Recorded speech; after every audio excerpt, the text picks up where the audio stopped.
দেখতে দেখতে শীতকাল তো চলেই এলো। আর শীতকাল মানেই পিঠে পুলির উৎসব। তো তোমরা কারা কারা চিতই পিঠে খেয়ে ফেলেছো এরই মধ্যে কমেন্টে জানিও কিন্তু। আর দেখতেই পাচ্ছ আজকে কিন্তু আমরাও বসে গেছিলাম চিতই পিঠের স্বাদ নিতে। এই ব্যাগে কী কী আছে দেখার জন্য কিন্তু ভিডিওটা স্কিপ করলে চলবে না। তো চলো দেখতে থাকো। কাল সন্ধ্যাবেলায় আমি অর্ডার করে নিয়েছিলাম একটু পোলাও। অনেক দিন ধরেই পোলাও খেতে ইচ্ছে করছিল, তো ভাবলাম খেয়েই ফেলি। আর এই যে চিকেনটা দিদিভাই আগের দিন বাড়ি থেকে নিয়ে এসেছিল। তো আরও অনেক ইন্টারেস্টিং জিনিস রয়েছে, ভিডিওটা দেখতে থাকো তোমরা। তো চলো প্রথমে আমরা দেখে নিই আজ সকালবেলায় আমার এই ব্যাগটাতে কী কী আসলো। তো দেখো আমি দুটো ঝুড়ি নিয়ে কিন্তু বসে গেছি ব্যাগ থেকে জিনিসপত্র নামানোর জন্য। তো আমার তো ভীষণ ভালো লাগে যে কোনো পার্সেল ওপেনিং করতে বা গিফট খুলতে, আর এই কাজগুলো কিন্তু আমার ভীষণ ভালো লাগে। তো চলো দেখে নেওয়া যাক। প্রথমেই রয়েছে একটা নেসক্যাফের কফির একটা পাউচ। আমি যদিও কফি খুব একটা ভালো খাই না, মানে সেভাবে বানাতে পারি না বলেই ভালো খাই না হয়তো। তো তারপর রয়েছে একটা ওমেন্স প্লাস হরলিক্স। আর এইগুলো কিন্তু আমার খুব কাছের একজন মানুষ সে পাঠিয়েছে। আর তোমরা যারা আমার মতো বাইরে থাকো, হস্টেলে থাকো কিংবা মেস, তোমরা নিশ্চয়ই জানবে যে বাড়ি থেকেও কিন্তু এরকম বড়রা যারা আছে তারা সবাই কিছু খাবার দাবার সাজেস্ট করে কাছে রাখার জন্য। তো আমি কিন্তু এই জিনিসগুলো সব নামিয়ে নিচ্ছিলাম। তো তোমরা দেখতে থাকো আরও কী কী জিনিস রয়েছে।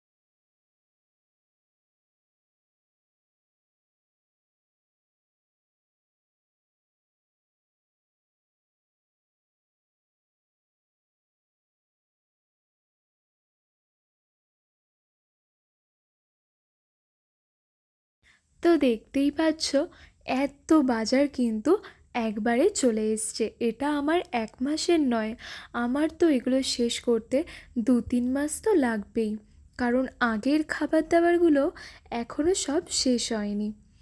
তো চলো আর ভিডিওটা দেখতে থাকো তোমরা। এই যে সন্ধ্যাবেলায় আজকে দিদি বাড়ি থেকে এসছিল, তো বাড়ি থেকে কী কী নিয়ে এসছে সেটাই তোমাদের সঙ্গে শেয়ার করি। তো ভিডিওর শুরুতেই কিন্তু তোমরা দেখেছিলে চিতই পিঠে আর মাংস দিয়ে আমরা খাচ্ছিলাম।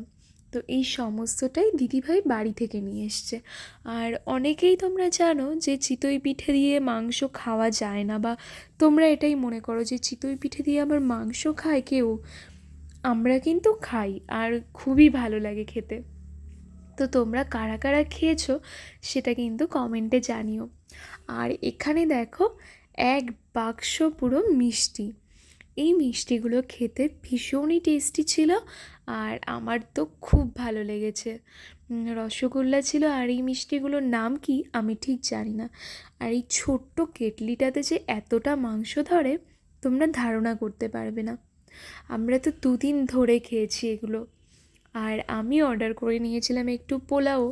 তো আমি জানতাম না যে দিদি পিঠা বলতে এই চিতই পিঠার কথা বলেছে, তাহলে আমি কিছুতেই পোলাও অর্ডার করতাম না।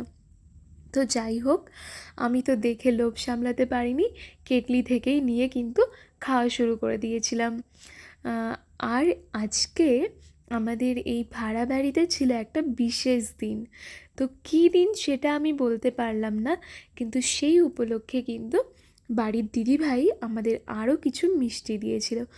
তো দেখতেই পাচ্ছ আমি দেখাচ্ছিলাম আজকে আমাদের এত খাবার দাবার যে আমরা খেয়েই শেষ করতে পারবো না। আর তারপরে আমি আর দিদিভাই মোট 2জন ছিলাম। নর্মালি আমরা 3জন থাকি, কিন্তু সেদিন আমরা 2জনাই ছিলাম। তারপর আবার এতগুলো মিষ্টি। তো যাই হোক, সব কিন্তু মোটামুটি আমরা খেয়েই নিয়েছি। আর আমি পোলাওটা অর্ডার করেছিলাম কল্যাণী লেট সেট থেকে। তো কারা কারা লেট সেটের পোলাও খেয়েছো জানিও। তো চলো দেখতে থাকো। ফোনের দিকে তাকাতে হবে না, তুই এমনিই বল যে তোর কি সূচনা, তুই বল একটু শুনি। শুনে টুনে ফোন টোন রেখে আমিও পড়তে বসি, তুইও পড়তে বস। আজ রাত পোহালে কাল ভোর হলে একটা নতুন দিনের সূচনা। দিয়ে কি করবি? কাল থেকে আমি মন দিয়ে পড়াশোনা করবো। এই গল্প আমি 1 বছর ধরে শুনে যাচ্ছি, ভাব। না দিদি, কাল থেকে পড়বো। 25শে ডিসেম্বরের আগে আমি পুরো সিলেবাস শেষ করব, পরীক্ষার জন্য পুরো প্রিপারেট। ঠিক আছে, দেখবো কোন করলে তো খুব ভালো। হ্যাঁ পড়বি, পড়াটাই তো দরকার, বল তো। পড়বি না কি পড়বি? আরে সরা সরা আমি ই করে দেবো, ক্রপ করে দেবো এইটুকু। আমি তাই বলছি, সিরিয়াসভাবেই বলছি, পড়াশোনা করে না ব্যাঙের মাথা। তো যাই হোক, তোমাদের আজকে ভিডিওটা যদি ভালো লেগে থাকে একটা লাইক করে কমেন্টে জানিও, আর চ্যানেলটাকে সাবস্ক্রাইব করে দিও। আর যেটা এই যে দেখলে সূচনা, সেটা আমার রোজ দিন শেষে একবার করে মনে হয়। তো এভাবেই কিন্তু হেসে খেলে মন দিয়ে পড়াশোনা করে সব কিছু রান্না বান্না করে ভালোই কেটে যাচ্ছে আমাদের মেস লাইফটা। তো চলো আজকের মতো টাটা, দেখা হবে নতুন কোনো ভিডিওতে।